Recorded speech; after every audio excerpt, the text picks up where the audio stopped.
Now, let me introduce Steve Langan, who is going to be up on the stage with me.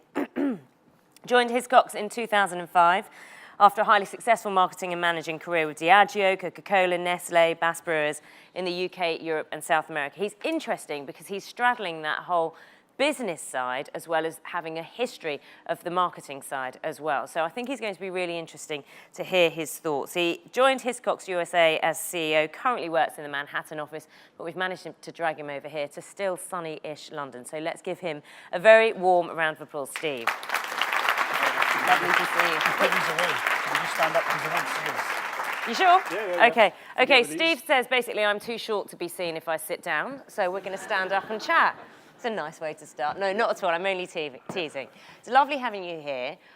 Okay, shall we pick up from Lorna's thoughts? Yeah. Naturally optimistic? Yeah. As an individual, naturally optimistic, and as a CEO, I think you have to be optimistic. I don't think you have any right to be a CEO if you can't be optimistic. Somebody once said, "A leader is a dealer in hope," and I think that is, you've got to get up in the morning. People do not go to work just for the money. They don't get out of bed in the morning, no matter how much they earn or how little they earn, just to go to work for the money. And as a CEO, you have to create that notion of hope, that notion of optimism. Okay, so in this environment, is it easy engendering optimism amongst your staff? It's the hardest thing you have to do as a CEO. I mean, somebody years ago said to me, you have to be good at three things to be a CEO. You have to be good at something, and that was marketing for me originally. You have to know your numbers, obviously, and then you have to be good at people. And the people side of things is the one I think, certainly I've deceived myself the most over the years, and I still find the hardest thing to do over the years, to kind of rally an organization, to create that hope and that optimism. I love that notion of learned helplessness, by the way. I think that's so true. Then presumably some people follow football in here. Yeah, and I cannot be alone in loving the car crash that is Jose Mourinho at Manchester United. And you talk about learned helplessness. I mean, that is an example of a hugely talented bunch of individuals who've had the life and the optimism drained out of them and are not performing anything like their ability to do it. You saw it in the second half against Newcastle when they had to. But I thought sport is a great kind of summary of life in some ways. It is, and for me, I've been watching that as a CEO thinking, that's not how you do it. You've got to get out in the morning, you've got to stand up, you've got to create that environment for optimism, you've got to create that belief, you've got to create that environment where people feel they can make a mistake. Because if you don't do that, you're not doing your job. What if you can't afford? What if people feel in this environment they can't afford to make mistakes? How do you combat that? I generally don't think you've got a choice. I generally do not believe you've got a choice. You have to do that. I mean, Robert Hiscox, our founder, used to say, stick some flagpoles up at the end of town, put a sign up saying opening soon, and they will come. And that's something, you know, I'm the insurance salesman referred to in Lorna's presentation as well. You have to be optimistic. Otherwise, you are in the wrong job as a CEO. Okay, so lots of the conflict perhaps around optimism, marketing as well, is the target times. And as a CEO, I imagine you have long-term targets. When it comes to marketing, perhaps short-term targets are more helpful, more effective. Give me your thoughts. You've got to have both. You've got to have a really clear way of articulating to the business what marketing is doing. Marketeers, there was a thing up there earlier, again with Lorna, about Stephen actually, about marketing communication. Marketeers, in my experience, are the worst internal communicators in the world. Every single organization I've ever worked at. And I've never quite resolved whether it's because we feel embarrassed by the resources that we're given and the charges that we're given, and we don't want to be shown to be boasting, or I don't know what it is, but we are utterly rubbish at that. So I think you've got to be very clear on the short-term targets. I think importantly, you've got to find a bridge in the organization between what you do as a marketeer and what the organization expects. And I'll give you an example of that. When I joined Hiscox all those years ago in 2005, I came from Diageo, which was and is a genuinely world-class marketing organization, where marketing is right at the core of the organization. And I joined Hiscox, where this notion of real men, and it is usually men, unfortunately, real men do certain things in organizations. So at BP, real men dig holes. Most of the people in the BP board were engineers. Most of the people in Hiscox were underwriters who spend their days kind of calculating risk in the science-based form of underwriting and then apply some judgment at the top.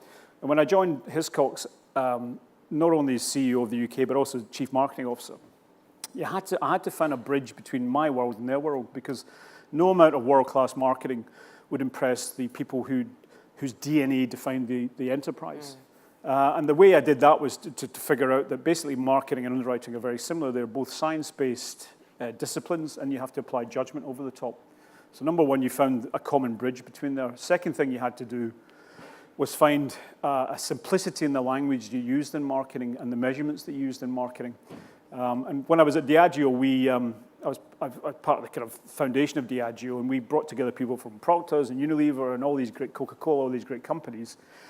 And we decided to pull all that knowledge and create the Diageo way. But 7 or 8 years down the line, we realized we'd created a university degree in marketing, and we wished we'd made it a kind of O-level in marketing, because the rest of the organization didn't buy into the language we were using.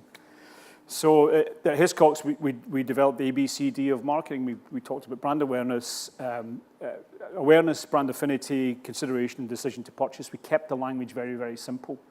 So if you find a bridge, you keep the language simple, the measurements then become easier to articulate. So in your world, with your history of marketing, how close is the CEO and the CMO in the business? And how does that strategy work in terms of business and goals and shared goals? Well, I mean, it should be. I think it should be closer. I think there's a bit of the fact there is definitely a crisis of marketing in the last 10 years that's emerged, and there's been two drivers that have worked against marketing as a discipline. When I started way back in the analog era in the early 1980s with a company called Roundtrees, it doesn't even exist anymore. I started, the big confession time, I started in the IT department because, like most graduates, I had no idea what I wanted to do. But the thing that struck me was, as part of my induction, they went around the company showing a wheel, and the wheel had spokes coming off it with production, IT, manufacturing, finance, HR, and at the hub of this wheel was marketing. This is a company that absolutely fundamentally believed that marketing was fundamental to its future success.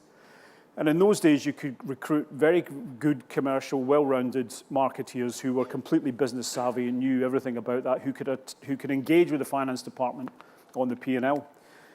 Two things have happened since then, and basically since the turn of the millennium. Marketing has fragmented enormously. Digitization has been a huge boon to marketing, but it's made it much more complex. So you need to be a digital specialist, you need to be a social media specialist, you need to be a comms specialist. So it's fragmented as a discipline. And certainly when I'm trying to recruit marketing directors now, it's very, very difficult to get those generalists. The second thing that's happened, and it's been profound, and I don't think it's been commented upon enough, is the collapse of the old marketing universities in the UK. 20 years ago, you could study marketing under Procter & Gamble in Newcastle upon Tyne. You could do work for Cadbury's in Birmingham. You could work for Bass Brewers in Burton-on-Trent. You could work for Unilever in London. Those were fantastic universities of marketing. That's all gone. They're all based in Geneva or Amsterdam or some other low-tax environment. With those two things, that relationship with the CEO has become much, much more difficult.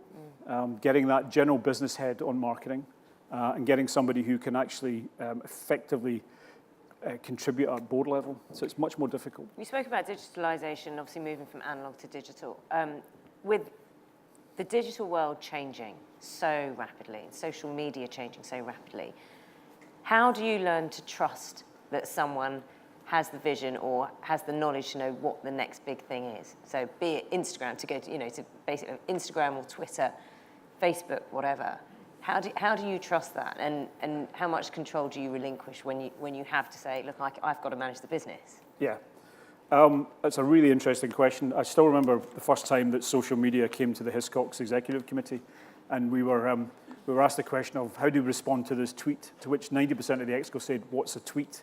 And I've heard this so many times from so many different businesses. People, if you remember, I think Cadbury's during the 2012 Olympics went through this terrible phase of trying to control the social media. They thought they could control it. And it was one of these times where, the immovable object hit the unstoppable force and the unstoppable force won. You've kind of got to roll with this stuff. The other thing you've got to remember is it's just a tool. I mean, I'm old enough to remember the advent of the internet, which was going to change everything, which it did. But ultimately, it was just a form of spanner to fix things. And social media gives you more spanners. But ultimately, you, as the CEO stroke CMO, you've got to have the strategy. You've got to make sure this stuff is doing your bidding and not you then doing their bidding. The challenge with that, of course, is you've got these very large companies, Google and Facebook, and which are global companies, which are much bigger than any company they're actually dealing with. But at the end of the day, you've got to realize it's your agenda, it's your strategy. These things have to work for you. And if they don't work, then you stop them. The great thing about them is they're much easier to measure than in the old days. Have you got an example of when it hasn't worked and you've had to stop and change tack? I mean, endless. I mean, we would change tack 2 or 3 times a year on digital / social media. Things change. The economics change. Google changes the algorithm. The price goes up. The ROI goes down. You say, sorry, we're out of that. So there is ultimately a free market in those things. So they're just too many to mention. Also mentioning about quarterly reporting as well. It's interesting you said 2 or 3 times a year you change tack. Is that a good thing, quarterly reporting, short-term thinking, or a negative thing? Awful. Fundamentally awful. Why?